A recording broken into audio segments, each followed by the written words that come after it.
This is the Amazfit Bip 6.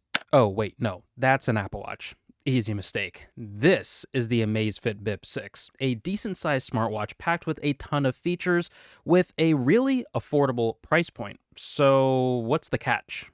Well, let's get into it and let's talk tech.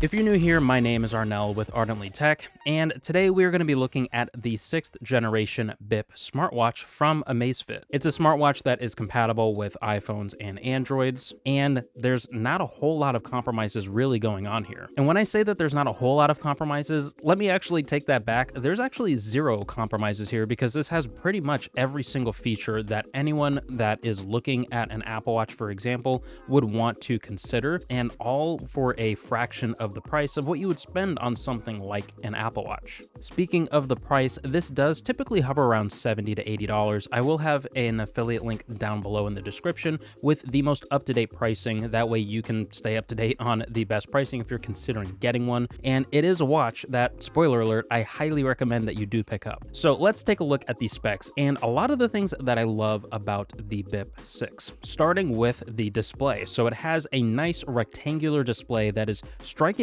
similar to an Apple Watch in both the look and just the design of it. It can get pretty bright outside at 2000 nits, so you're getting a 1.97-inch AMOLED display at this price point, which is just honestly great. Now, more on the display is you're getting a nice tempered glass screen, which is great. Now, I would like to see sapphire or something that's a little bit more durable, Gorilla Glass, things like that, but I don't really consider it a compromise since most other watches that are sub $100, sub $150 don't have that themselves. And with the overall form factor, it's pretty lightweight, coming in at only 28 grams. Now, the band that you'll see, I went with the orange band. Honestly, it just reminded me with the whole aesthetic of like an Apple Watch. So personally, I really like this particular, sort of colorway of it, but there are different options that are available on Amazon as well. So definitely make sure that you pick, and look through the different colors to find something that fits your theme a little bit better. Another thing that I really appreciate is it has a pretty standard quick release watch band, meaning that you can actually swap this out for other things from Amazfit, but also other things, that are just regular watch bands. So that's pretty cool that it's not this like special proprietary watch band, that sort of thing. Kind of looking at you, Apple Watch. But it's pretty cool that you can pretty easily find really any kind of watch band that fits your aesthetic. Now, as far as the features and just the overall user interface. So the user interface is actually really nice. I really like how smooth everything operates. Now, the animations of going, in and out of apps and things like that aren't as like fluid and dramatic as what you would see on an Apple Watch. So it just feels very straightforward, very kind of lightweight in the operating software. It doesn't feel, heavy or bogged down in the overall performance of things. A really cool attention to detail that I appreciate is that pretty much almost every app that's on your phone, you're actually going to see a corresponding app icon. So if you get a text, you're going to see a proper corresponding, messages notification. It's actually taken the time to design things that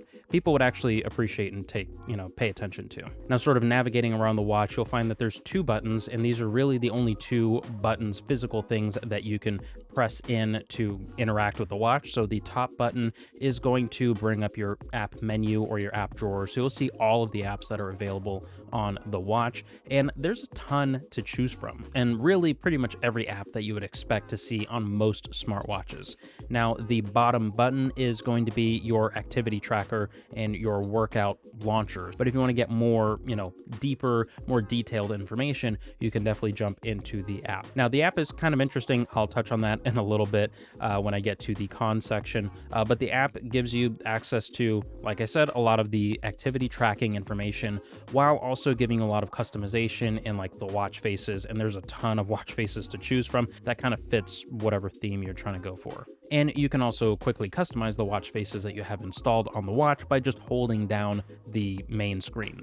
Now, one big thing that I want to touch on is the battery life, which is honestly pretty fascinating. So if you just look up on the Amazon listing, you'll see that it is listed at like 14 hours for, average use or something like that. But I feel like my usage is more on the average side. I mean, I'm not like living on the watch. And with my usage, I'm typically coming in around 3 to 4 days. They say that heavy heavier use can be around 6 days. So kind of take all those metrics with you and just do with that what you will. I also really appreciate the charging situation. So depending on how you use your battery and however long that it lasts, when you finally do need to charge, it's really cool that you have a wireless charging puck, very similar in features to the Apple Watch. It has a magnetic connection that just snaps right onto the phone, and it's honestly pretty strong as well. Pretty much every 3 to 4 days I just slap it on the charger overnight, wake up in the morning, and I have a full battery and I'm good to go for nearly another week. Now, before I get into the things that I don't appreciate with the watch, I do want to remind you that if you are finding value in this video so far, I do want to ask that you drop a like down below. It lets us know that you want to see more tech reviews like this, and consider subscribing so you don't miss other tech that we really appreciate, because we believe that tech was made to improve our lives, so we want to help you discover that tech that might improve yours. So earlier I had mentioned that the app is something that I wanted to touch on in the cons portion. So overall, the app is great, and my problem isn't really with the app itself, but if you turn off the app, then you just stop getting notifications, at least, very inconsistently getting notifications. Apparently the watch needs the app to sort of, I guess, receive all of the notifications from the phone, which the app will then send back to the watch. Kind of a weird reliance on the app. Sometimes the notifications will just double up for whatever reason, or triple up. So sometimes I'll get the same notification 2 to 3 times for like no reason. And I don't know why that's the case. It's not like a crazy thing. It's not every few minutes, but it is something that like maybe twice or 3 times a day that I'll get that same notification for like 48 hours, and I don't know why, but it's just something to think about. Another thing that is important to note is that the activity tracker is very capable. However, there is some compromises and maybe compromises isn't the right word, but basically some of the activity that it's tracking doesn't accurately track it. So for instance, the pedometer on the watch will track your steps, and it does track your steps. However, it doesn't track it very accurately. So sometimes it'll be under your actual true step count or over your actual true step count. And I don't fault this watch specifically. I don't think that it's out of line of other smartwatches that are out there. So use this watch as a general guide to, maybe help you in determining how well you did on a specific workout or something like that. But don't use it as accurate, true data for you to go off of and, calorie counting and all that kind of stuff.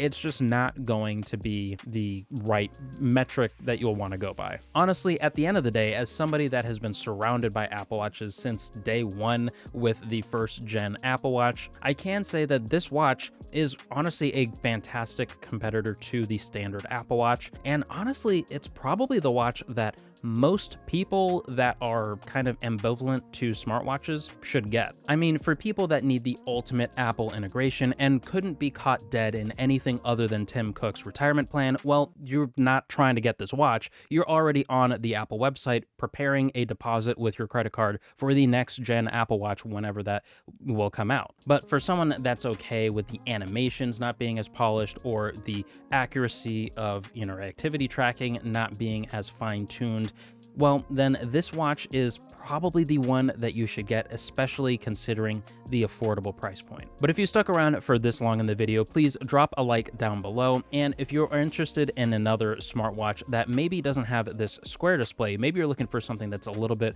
more cutting edge in the design, definitely check out this video right here on the Cubit Aura Pro with the nice circular smartwatch display. I'll catch you in the next video. Peace.